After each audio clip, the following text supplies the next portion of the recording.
let's look at strategy. Would we say that having special economic zones is not part of the strategy to encourage investors into Nigeria? Let's look at the story. Stakeholders in Nigeria's special economic zones have called for enhanced collaboration and well-defined policy frameworks to drive growth and efficiency in the sector. At the third annual general meeting of the Nigeria Special Economic Zones Association, the Minister of Trade and Investment, Dr. Jumoke Oduwole, underscored the critical role special economic zones play in Nigeria's economic resurgence and called for policies that would enhance the global competitiveness of the special economic zones. So there's a problem with framework and there's a need for collaboration as well. Would we call this doing things without properly thinking them through? Now we have special economic zones, but the framework for these special economic zones to function doesn't seem to be well laid out. Now, take for example, All right. there's no nation that's done free trade zone better than the UAE. No nation. In short, as a matter of fact, UAE survived on free trade zones. But what is in the UAE? Go and check out the infrastructure in UAE. Take, for example, port facilities.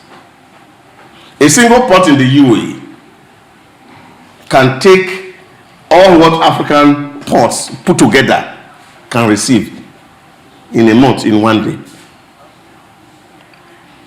Look at the road networks built in the UAE.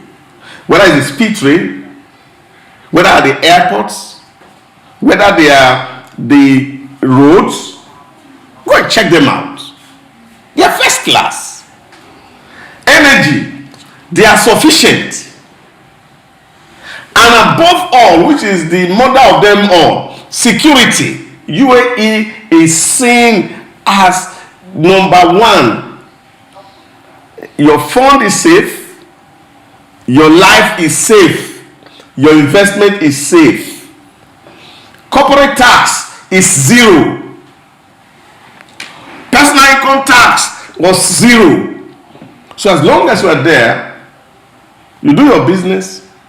The government does not care how you move your money out or how you move it in. It's not stuck with government.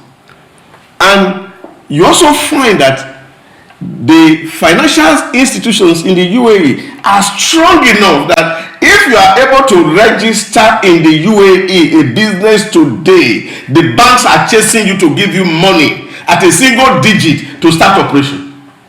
All right, Pri. Where are they in Nigeria? Okay, the minister, Madam Oduwole, right? Yes. Who made some good news about the Special economic the zones. special economic zones. She spoke extensively about how Morocco is leading, how some other African countries is also playing their parts. I looked up, I know Tunisia is doing well, Egypt and itself also, they are doing well. But when we come to Nigeria, she rated Nigeria to be the second performing country in Africa. And she talked about 200 of them and how Nigeria comes second. So I was beginning to think, okay, the special economic zones, these are special economic zones. When these zones were established, what were the objective in place for us to make these zones to be operational? And not just to be operational for the time being, but to be operational in a sustainable fashion. I have some of their names here, Nigeria, and I have like 25 of the economic zones. Those are, some of them are free, they are free trade zones. Some of them were established as way back as 1905. And the status here says it's still operational for manufacturing, oil and gas, logistics and movement. Now the most recent, some of the recent ones I want to read out is the Ladol Logistic Free Zone. It's in Lagos. The status is operational. But they into oil and gas. They actually functional? Because recent news says that operational. 20 out of the over 50 special economic zones that Nigeria has have not been functional. So there are plans to revive them. Some of them here, they established way back in 2007. And the status. I think we need to visit the camera. I'm just going by the document. The status say it is under document. What I'm saying is that you need to take your camera there. Okay, yes. And see whether they are verify or it is operational. Yeah, it's easy to say I have a free zone. We have people who are working, who are collecting money and are government sponsored. About 5 of them that are established here from 2007 to 2009 says development yet to commence. From 2007, development yet to commence. So I was beginning to wonder, okay, when we established these free trade zones, there were budget allocations for it. There were objectives for it. I believe some of them come into existence through an act of parliament, through an executive initiating a bill that runs through the legislative arm of government. So do we question this? If we don't do this, how are we going to really participate if we cannot really do this? I mean, run our own free trade zones locally. The participation in the African Continental Free Trade Zone, how are we going to make sure that Nigeria will not serve as a dumping ground? Because if our local free trade zones are not functioning, even up to 50%, and we have the other ones where we have a convergence and has a continental name and the participation of that. One of the reasons why Egypt joined that free trade zone, the Africa Continental Free Trade Zone, not only did they join, they send in emissaries to come and speak to President Buhari to make sure that he appends, like, you need to be there, Nigeria needs to be there. So now that we are there, is it that our 200 million people is going to serve as a market for other African countries? Or we are bringing in products, local products, to that zone where we can export to other African countries?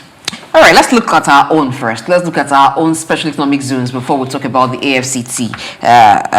So these are the pegs when you have a business operating within a special economic zone. Now, initially they were called free trade zones, but they're not exactly free, so it's safe to call them special economic zones. Now, some of the pegs include exemption from customs, excise duties for development of the special economic zones. So companies that are registered there and operating there, some of them do enjoy exemption from customs and excise duties, particularly when they're agricultural-based companies. And there's also income tax exemption on income derived from the business of development of the special economic zones.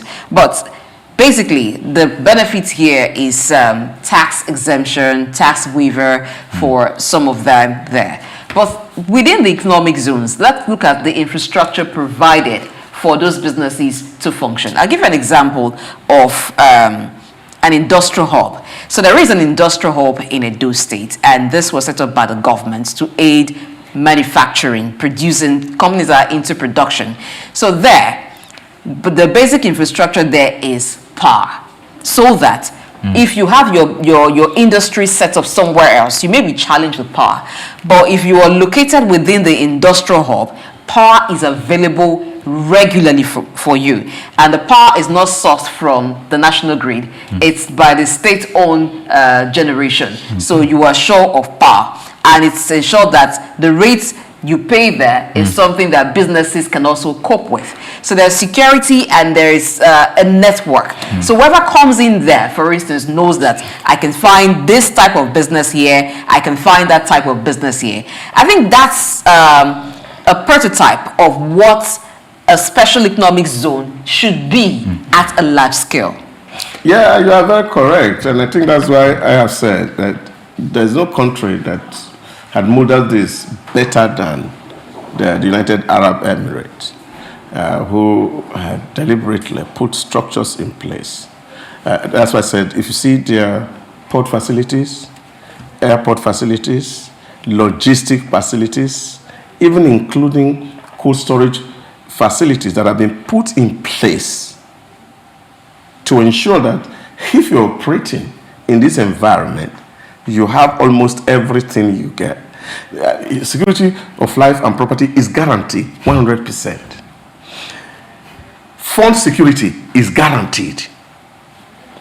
And most importantly, is access to funding. So the banks are actually looking for people. Once your company is registered and you are able to open a bank account for your company, you are sure.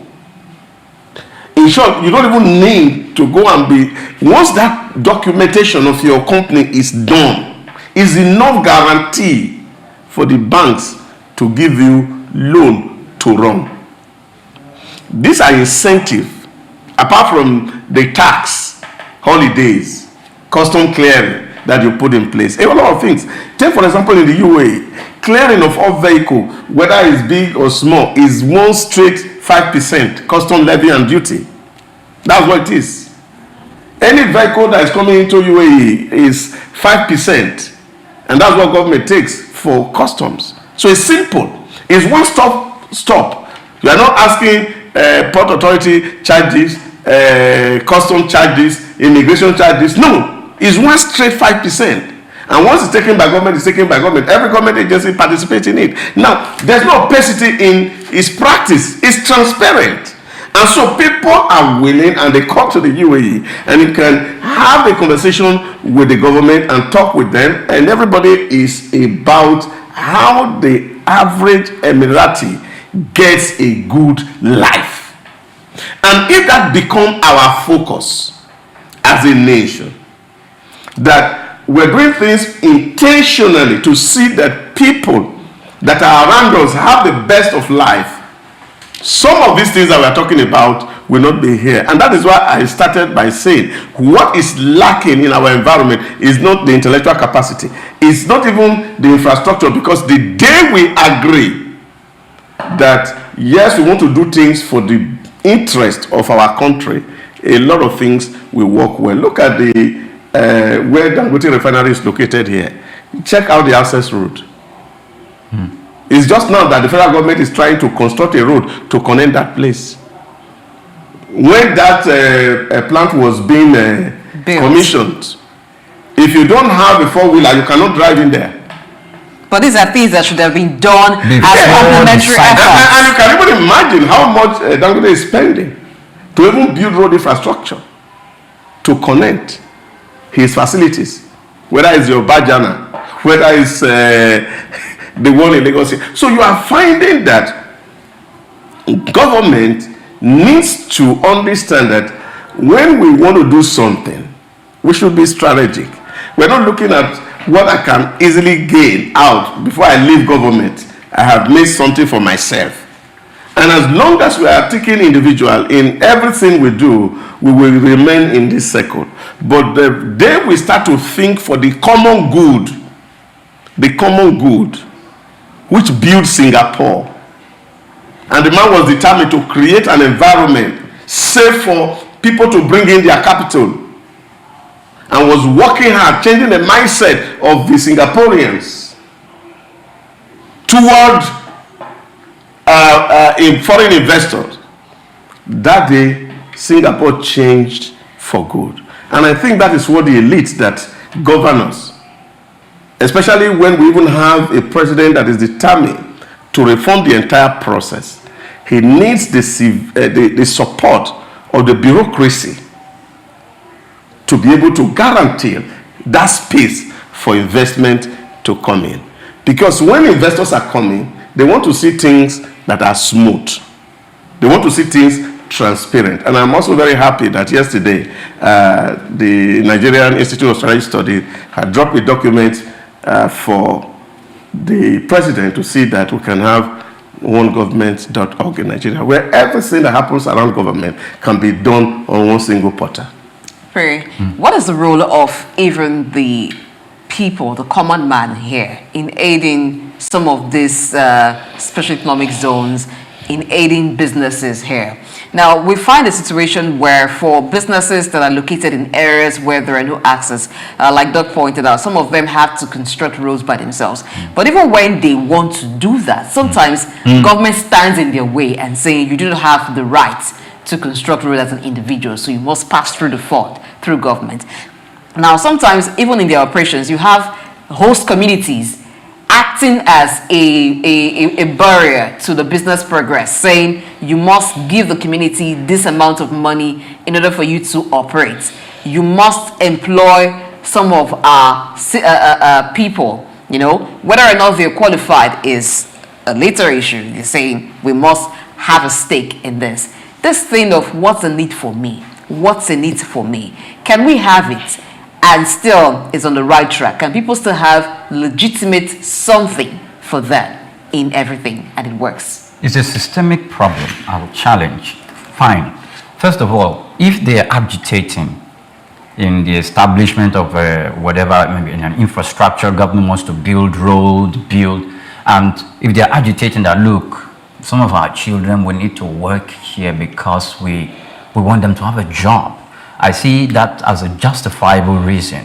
Whether you cannot say, okay, I want my son to work in this organization because a foreign organization as an engineer when he didn't even go to school.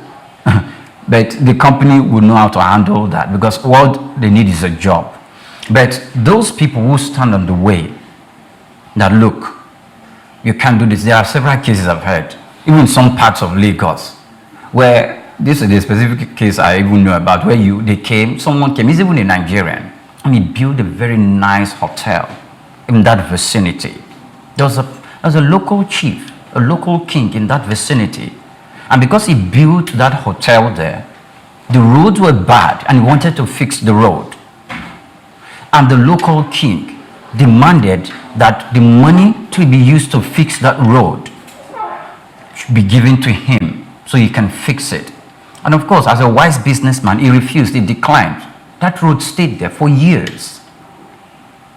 Now we're talking about a local chief, not even the boys now. There's another case where it was even a church that wants to actually build the road because they felt our church is located here. The members should have a smooth road to drive in, park, and drive out for free access. Because if the roads are bad, there'll be traffic jam. The government refused. When I say the government, sometimes it could be members representing that constituency in the National Assembly, in the State House of Assembly. They refused. Yeah, but because there are certain laws that actually say individuals can't build road. Okay, and these laws needs to be repealed for them to be able to do this. And if you have to do it, it has to be in partnership with the government. And I think there's wisdom in it. So one individual don't build road, and it becomes like his estate or property. So naming it after himself. Yeah. So, but we also find abuse of that. So that PPP is what the laws really permit. So if you have to do it, it has to be in conjunction with government.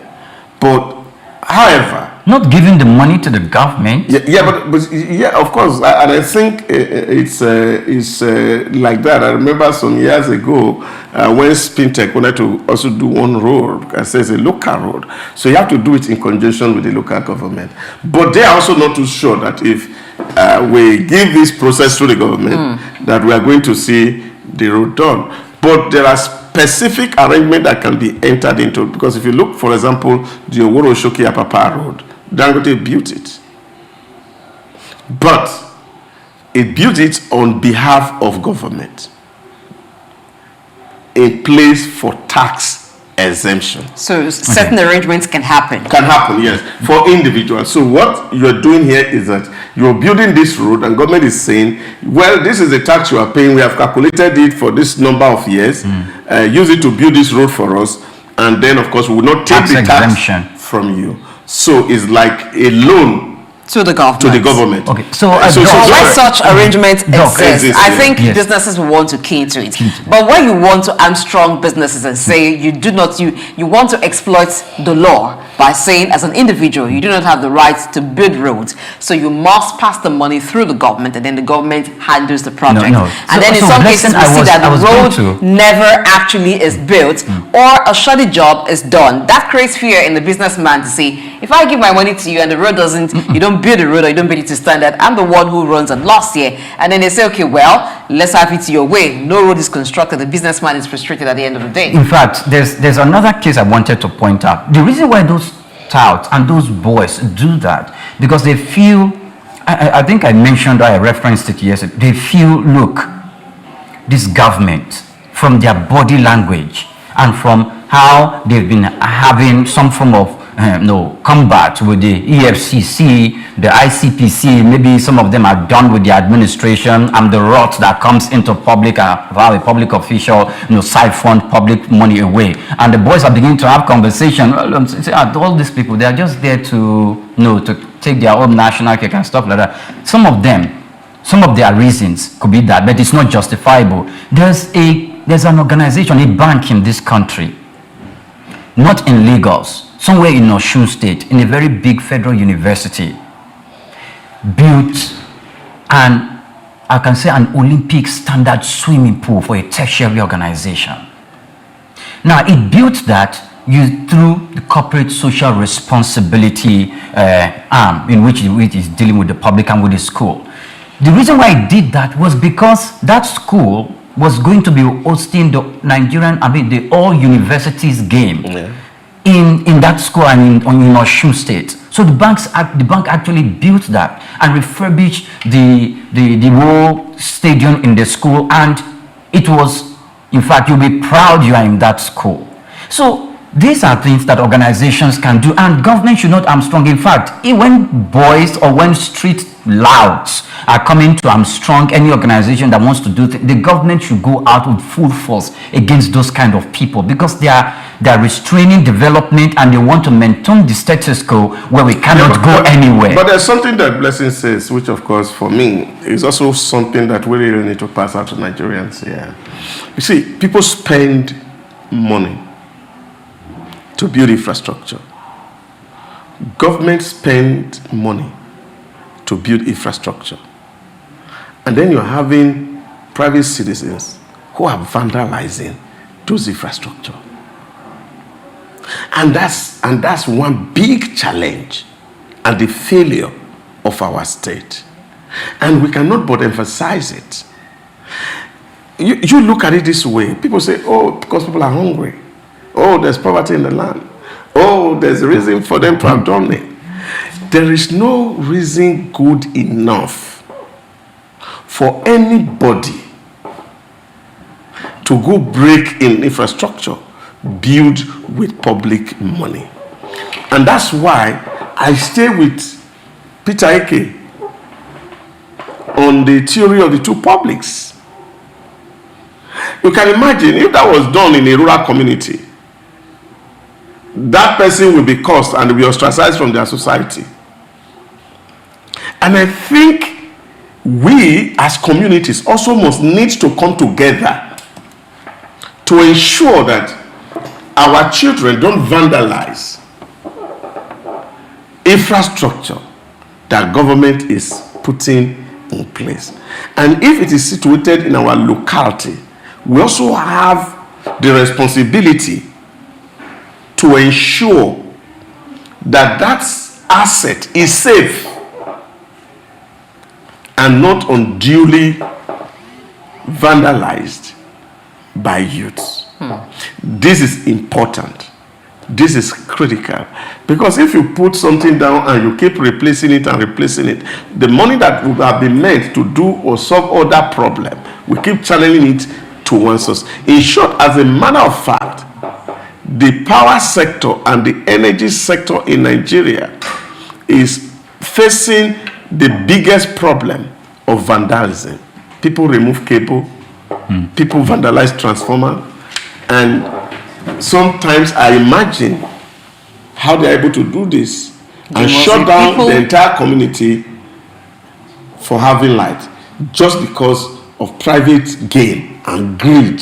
And I think that's what we also need to address, that we need a society of righteous people where people don't spoil things that is built with the commonwealth of the state. I think sometimes we don't even to wonder how they're able to do it, because it takes a person who works with the tool, who is very familiar with the area, sometimes to know where these things are and how to carefully detach them and without nobody knowing, and being able to part away with them. And on the other end, if there is no market for a thing, you wouldn't have people buying, you would have people selling or producing. Those who will go to remove manhole covers and sell, the person who's buying the manhole cover knows that this definitely is a manhole cover. Do you ask the person who's selling to you how you came about it, or you gladly buy at a cheap rate and repurpose? So in this way, if we look at it, some of us have been complicit to this crime. You may say I'm not the one who stole it, somebody brought it to me and I bought it. But you know clearly well that it's stolen property. The person is vandalizing roads that have been built by you and I, by the government, for you and I to enjoy. So when we get into the rainy season and the roads become flooded and someone falls into the manhole because the manhole cover was removed, and you know when it rains and the road is flooded, nobody really can tell that, oh, there was a manhole here and it's open or that. So we see how this things are connected. We need to be careful what we do. Now back to the main issue which we were talking about, and is special economic zones. We would want that the Minister for Trade and Investment should take a critical look at these special economic zones, the ones that are not functional anymore. They need to be revitalized. They need to be revived. We cannot say we have economic zones when they're really not providing some economic advantage to those who are operating within that area. So beyond taxation, beyond tax exemption, beyond the tax incentives, every other thing, every other infrastructure and benefit that a special economic zone should have, let's work towards that and make it good for those who are operating within those areas.